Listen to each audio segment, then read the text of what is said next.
جہنمی عورتوں پر اللہ کا عذاب۔ ہم بستری کا وقت شوہر کو یہ باتیں بولنے والی عورت پکا جہنم میں جائے گی۔ رسول اللہ صلی اللہ علیہ وآلہ وسلم نے فرمایا، بسم اللہ الرحمن الرحیم۔ عذاب قبر قرآن کریم اور احادیث سے ثابت ہے۔ جس طرح دنیا میں آنے کے لیے یہ ماں کا پیٹ پہلی منزل ہے، اس کے حالات دنیا کی زندگی سے مختلف ہیں، بالکل ویسے ہی اس دنیا سے آخرت کی طرف منتقل ہونے کے اعتبار سے قبر کا مقام اور درجہ ہے۔ قبر آخرت کی منزلوں میں سے سب سے پہلی منزل ہے اور اس کے حالات کو ہم دنیا کی زندگی پر موازنہ یا قیاس نہیں کر سکتے ہیں۔ عذاب قبر سے مراد وہ عذاب اور سزا ہے جو موت سے لے کر حساب و کتاب کے لیے دوبارہ اٹھائے جانے یعنی قیامت سے پہلے تک اللہ تعالیٰ کی نافرمانوں کو دی جاتی ہے۔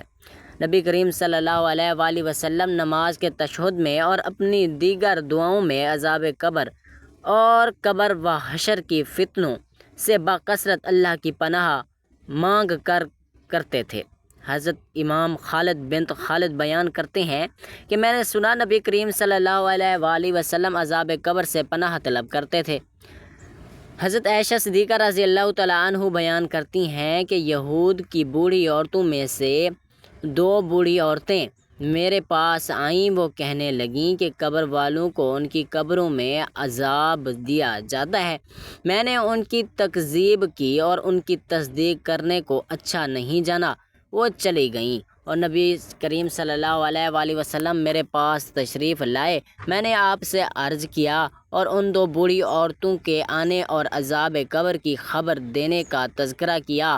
آپ نے فرمایا، ان دونوں نے سچ کہا۔ قبر والوں کو اتنا عذاب دیا جائے گا کہ اس کو تمام جانور سنیں گے۔ پھر میں نے دیکھا کہ میں اب جب بھی نماز پڑھتے تو عذاب قبر سے پناہ طلب کرتے۔ تو ناظرین، ان احادیث سے یہ ثابت ہے کہ عذاب قبر برحق ہے، لیکن عذاب اس کو ملے گا جو اس کا مستحق ہوگا، یعنی اعمال کے حساب و کتاب کے بعد فیصلہ کیا جائے گا۔ لیکن آج ہم بات کریں گے کہ عورتوں کی قبر پر عذاب کیوں ہوگا، ان کا سب سے بڑا جو ان کو عذاب قبر میں مبتلا کرے گا۔ ناظرین، حضرت علی رضی اللہ تعالیٰ عنہ کی خدمت میں ایک شخص آ کے کہنے لگا، یا علی، قبر کا سب سے زیادہ ڈرا دینے والا منظر کون سا ہوگا؟ بس یہ کہنا تھا تو حضرت علی رضی اللہ تعالیٰ عنہ نے فرمایا، اے شخص، قبر میں سب سے ہیبت ناک اور خوفناک منظر اس عورت کے لیے ہوگا جو اپنے شوہر کی نافرمانی کرتی ہے۔ یاد رکھنا، اللہ کے رسول صلی اللہ علیہ وآلہ وسلم سے سنا کہ عورت کی جنت میں جانے کے لیے صرف ایک وجہ ہی کافی ہے کہ وہ اپنی مرد کی فرما بردار ہو، اپنے مرد کی عیب دنیا کے سامنے ظاہر نہ کرے، ہر کام اپنے شوہر سے پوچھ کے کرے، اپنی خوبصورتی کی فکر اس کے لیے اپنے شوہر کی توجہ کا مرکز ہو۔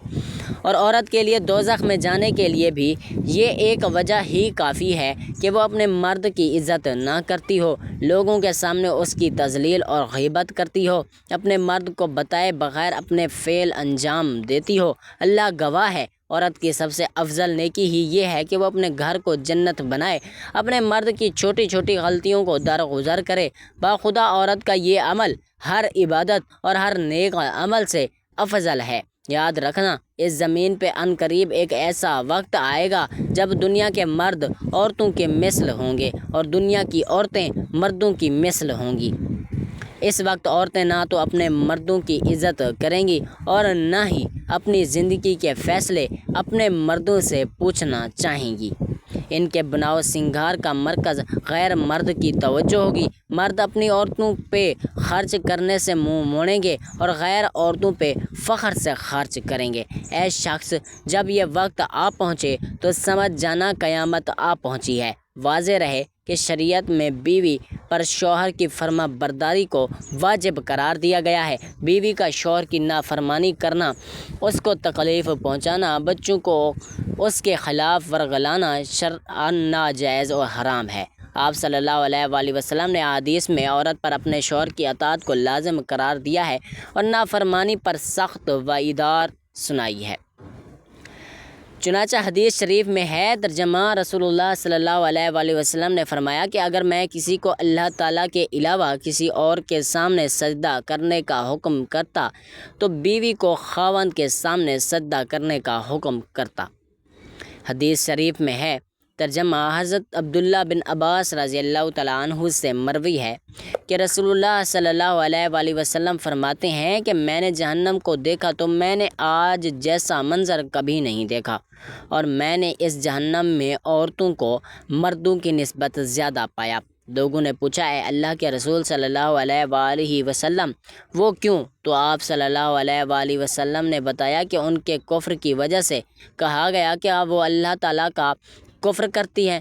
آپ صلی اللہ علیہ وآلہ وسلم نے فرمایا خاوند کی نافرمانی کرتی ہیں اور احسان فراموشی کرتی ہیں۔ اگر آپ ان میں سے کسی کے ساتھ زمانہ بھر احسان کریں پھر وہ آپ میں کوئی ناگوار بات دیکھ لے تو کہتی ہے میں نے تجھ میں کبھی خیر نہیں دیکھی۔ اسلام میں گھر کی مثال ایک چھوٹی سی حکومت کی ہے جس کی سربراہی قدرت اور فطرت نے شوہر کو دی ہے۔ بیوی اس حکومت میں شوہر کی مددگار اور اس کی مال و آبرو کی حفاظت کرنے والی ہے۔ اگر کسی موقع پر بیوی کے لیے میں ایسا بگاڑ آ جائے کہ اس حکومت خاندانی کی ٹوٹ پھوٹ کا خطرہ پیدا ہو جائے تو شادی شدہ زندگی بچانے کے لیے قرآن پاک نے شوہر کے لیے چند ایسے طریقے بتائے ہیں جس سے آسانی سے مسئلہ حل ہو سکے۔ چنانچہ اس سلسلے میں قرآن مجید کا ارشاد ہے کہ مرد عورت پر محافظ ہے، اس لیے کہ اللہ نے ان میں سے بعض کو بعض پر فضیلت دی ہے، اور اس وجہ سے بھی کہ مرد ان پر اپنے مال خرچ کرتے ہیں۔ بس نیک بیویاں اطاعت گزار ہوتی ہیں، شوہروں کی عدم موجودگی میں اللہ کی حفاظت کے ساتھ اپنی عزت کی حفاظت کرنے والی ہوتی ہیں۔ اور تمہیں جن عورتوں کی نافرمانی کا خطرہ ہو تو انہیں نصیحت کرو یا پیار سے سمجھایا جائے، اور اگر نہ سمجھیں تو انہیں اپنے بستر سے الگ کر دو، اور اگر کچھ بھی نہ سدھرے تو ان سے عارضی طور پر الگ ہو جاؤ۔ پھر اگر وہ رضائے الہی کے لیے تمہارے ساتھ راضی ہونے لگیں تو ان کے خلاف کوئی راستہ تلاش نہ کرو، بے شک اللہ سب سے بلند سب سے بڑا ہے۔ اس آیت مبارکہ میں بیوی کی نافرمانی عملی طور پر ہونے یا اس کا خطرہ ہونے کے لحاظ سے شوہر کو کہا گیا ہے کہ پہلے تو بیوی کو سمجھائیں، اگر سمجھانے سے وہ نہ مانتی ہے تو دوسرا طریقہ اختیار کرتے ہوئے اس کا بستر الگ کر دیں، اسے ازدواجی تعلق روک دیں۔ اگر ان دونوں طریقوں سے بھی وہ نہ مانے تو اس سے علیحدگی اختیار کر لی جائے تاکہ اسے اپنی غلطی کا احساس ہو، یا اس کی آخری اور حتماً سزا ہے۔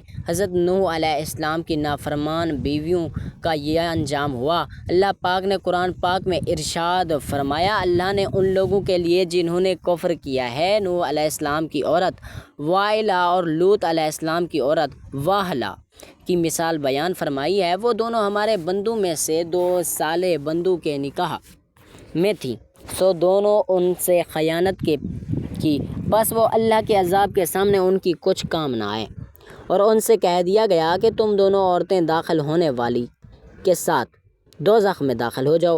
تو معلوم ہوا کہ شوہر کی نافرمانی کرنے والی عورت سیدھا جہنم میں داخل ہوگی، اور اس کے لیے سخت عذاب کی وعید آئی ہے۔ ناظرین، اب ہم بات کرتے ہیں کہ اس جملے کی، جس جملے کو شوہر سے بولنے والی عورت ضرور جہنم میں جائے گی، اور کس عورت کو آپ صلی اللہ علیہ وآلہ وسلم طلاق دینے کا حکم دیا۔ اس سے پہلے حدیث کی روشنی میں ہم آپ کو ایک اور حیران کن معلومات فراہم کریں گے۔ اگر عورت اپنے شوہر کے ساتھ یہ ناممکن کام کر لے تب بھی وہ شوہر کا حق ادا نہیں کر سکتی۔ ناظرین، سیدنا انس بن مالک رضی اللہ تعالیٰ عنہ سے روایت ہے کہ نبی کریم صلی اللہ علیہ وآلہ وسلم نے فرمایا کسی بشر کے لیے اجازت نہیں کہ وہ دوسرے بشر کو سجدہ کرے۔ اگر ایک انسان کا دوسرے انسان کو سجدہ کرنا مناسب ہوتا تو میں عورت کو حکم دیتا کہ وہ اپنے شوہر کو سجدہ کرے، کیونکہ اس پر اس کے خاوند کا بہت بڑا حق ہے۔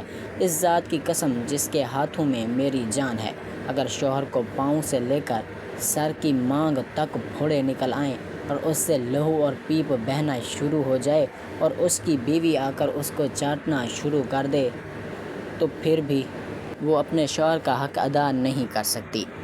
حضرت عبداللہ بن عباس رضی اللہ تعالیٰ عنہ بیان کرتے ہیں کہ ایک مرتبہ سورج گرہن لگ گیا۔ رسول اللہ صلی اللہ علیہ وآلہ وسلم نے نماز پڑھی، سب لوگ بھی آپ کے ساتھ نماز میں شامل تھے۔ آپ صلی اللہ علیہ وآلہ وسلم نے لمبا قیام فرمایا اور سورۃ بقرہ کے برابر قرأت کی۔ پھر آپ صلی اللہ علیہ وآلہ وسلم نے لمبا رکوع فرمایا، پھر سر اٹھایا اور پھر لمبا قیام کیا، جبکہ یہ پہلے قیام سے کم تھا، پھر لمبا رکوع کیا اور یہ پہلے رکوع سے کم تھا، پھر سجدے کیے، پھر لمبا قیام کیا اور یہ پہلے قیام سے کم تھا، پھر لمبا رکوع کیا، یہ پہلے رکوع سے کم تھا، پھر سر اٹھایا اور لمبا قیام فرمایا مگر یہ پہلے قیام سے کم تھا، پھر لمبا رکوع فرمایا مگر یہ پہلے رکوع سے کم تھا، پھر سجدے کیے، پھر سلام پھیرا۔ اس وقت تک سورج روشن ہو چکا تھا۔ آپ صلی اللہ علیہ وآلہ وسلم نے فرمایا، بلا شبہ سورج اور چاند اللہ تعالیٰ کی دو نشانیاں ہیں، انہیں کسی کی موت و حیات کی وجہ سے گرہن نہیں لگتا، لہٰذا جب تم یہ صورتحال دیکھو تو اللہ تعالیٰ کو یاد کیا کرو۔ لوگوں نے کہا، اے اللہ کے رسول صلی اللہ علیہ وآلہ وسلم، ہم نے آپ کو دیکھا تھا، آپ نے اپنے قیام کے دوران میں کسی چیز کو پکڑنے کی کوشش کی، پھر ہم نے دیکھا کہ آپ پیچھے ہٹے۔ آپ صلی اللہ علیہ وآلہ وسلم نے فرمایا، میں نے جنت دیکھی، یا فرمایا مجھے جنت دکھائی گئی تو میں نے اس سے ایک گوشہ لینے کی کوشش کی تھی، اور اگر میں اسے لے لیتا تو تم رہتے دنیا تک اسے کھاتے رہتے۔ نیز میں نے آگ دیکھی، میں نے اس جیسا خوفناک منظر کبھی نہیں دیکھا، میں نے جہنم میں زیادہ عورتوں کو دیکھا۔ لوگوں نے کہا، اے اللہ کے رسول صلی اللہ علیہ وآلہ وسلم، کیوں؟ آپ صلی اللہ علیہ وآلہ وسلم نے فرمایا، اپنے کفر کی وجہ سے۔ کہا گیا، وہ اللہ کے ساتھ کفر کرتی ہیں؟ آپ صلی اللہ علیہ وآلہ وسلم نے فرمایا، نہیں، وہ خاوند کی ناشکری کرتی ہیں اور احسان فراموش ہیں۔ اگر تو ان میں سے کسی کے ساتھ ساری زندگی حسن سلوک کرے، پھر وہ تجھ سے کوئی ناگوار چیز دیکھیں تو کہیں گی، میں نے تجھ سے کبھی کوئی اچھا سلوک نہیں دیکھا۔ یہ ہے وہ جملہ جس جملے کو شوہر سے بولنے والی عورت جہنم میں جائے گی۔ طلاق کا شمار اللہ تعالیٰ کے بڑے ناپسندیدہ کاموں میں سے ہے۔ آپ صلی اللہ علیہ وآلہ وسلم نے کس عورت کو طلاق دینے کا حکم دیا؟ حدیث سے ملاحظہ فرمائیں۔ سیدنا کلیت بن سورہ رضی اللہ تعالیٰ عنہ سے روایت ہے کہ وہ کہتے ہیں کہ میں نے کہا، اے اللہ کے رسول صلی اللہ علیہ وآلہ وسلم، میری ایک بیوی ہے، وہ بڑی زبان دراز ہے اور مجھے اذیت دیتی ہے۔ آپ صلی اللہ علیہ وآلہ وسلم نے فرمایا، اسے طلاق دے دو۔ اس نے کہا، میرا اس کے ساتھ بڑا پرانا ساتھ ہے اور اس سے میری اولاد بھی ہے۔ آپ صلی اللہ علیہ وآلہ وسلم نے فرمایا، پھر اسے روک لو اور اسے بھلائی کی تلقین کرتے رہو، اگر اس میں بھلائی قبول کرنے کی صلاحیت ہوئی تو وہ قبول کر لے گی۔ اللہ تعالیٰ سے دعا ہے کہ وہ بیوی کو شوہر کا فرما بردار بنائے اور اس کی اطاعت کرنے کی توفیق عطا فرمائے، آمین یا رب العالمین۔ ہر میاں بیوی کے درمیان محبت قائم رکھے، اللہ پاک قائم رکھے، ہمیں بہت زیادہ عمل کرنے کی توفیق عطا فرمائے اور ہمارا خاتمہ ایمان پر فرمائے، آمین۔